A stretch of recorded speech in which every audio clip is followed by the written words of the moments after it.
Kaibigan, samahan niyo po ako. Magtanim ulit tayo ng rubber tree. Kung sa gustong matutong magtanim ng rubber tree, baka ito na po yung video na makatulong sa inyo. Basta sundin niyo lang po yung proseso natin. Sigurado akong mabubuhay yan. Pumutol din po ako ng isang dahon ng aloe vera. Gagamitin po natin ito pampaugat sa cuttings. Ito yung cuttings ng Shabariana rubber tree. Nasok ko po yung stalk doon sa dahon ng aloe vera. Yan, ganito lang po. Tapos putulin natin ito ng gunting. Pagkatapos, pwede na po natin ito itanim sa paso na may lupa. Pwede pala kahit anong lupa ang gagamitin natin. Kahit yung loam soil, pwede na po yan. Baon lang po natin ito maigi tapos isiksik natin yung lupa. Naglagay pala ako ng stick na kawayan, 4 na piraso. Panangga natin ito sa malakas na hangin para itong rubber tree is hindi magagalaw. Dahil panahon na po ng tagulan at bagyo. Panangga din po ito sa ating mga alagang hayop gaya ng aso at pusa. Ayaw kasi ng rubber tree kapag ito'y katatanim lang tapos nagagalaw. Posible pong hindi mabubuhay. Hanggat maaari, ingatan po natin ito. Ilagay lang po natin siya sa safety na lugar. Tapos, diligan natin. Kailangan basang-basa. Pagkatapos po nating diligan, sakluban naman natin ito ng plastic. Ang tawag dito ay siyum method. Para yung moist, umiikot lang po sa loob ng plastic. Para yung dahon ng rubber tree na natiling sariwa. Nakakatulong din po ito para mabilis makarecover ang ating itinanim na cuttings. Dami na pong gumagawa nito. Ihawi nyo lang po yung bandang ibaba ng plastic kung kayo magdidilig.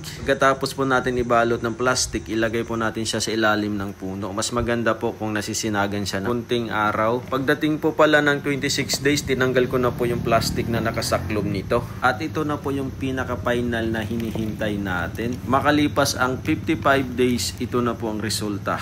Titignan natin kung nagkaroon na po ba siya ng ugat. Mga kaibigan, may nakikita po ba kayong ugat? Kung ako ang tatanungin ninyo, sa sobrang liit po ng mata ko, hindi ko po siya masyadong napapansin. So ayun, ugat na po pala itong hinawakan ko. So ibig sabihin nito guys, success po yung ginawa nating propagation. I-check pa rin po natin kung totoo ba talagang ugat. So ito nga, totoo nga po talaga siyang ugat. Guys, ano po ang masasabi ninyo sa ating video ngayon? Kung nagustuhan nyo po yung video natin, maaari nyo po bang i-share ito para madami pa po tayong matulungan sa gustong magtanim ng rubber tree.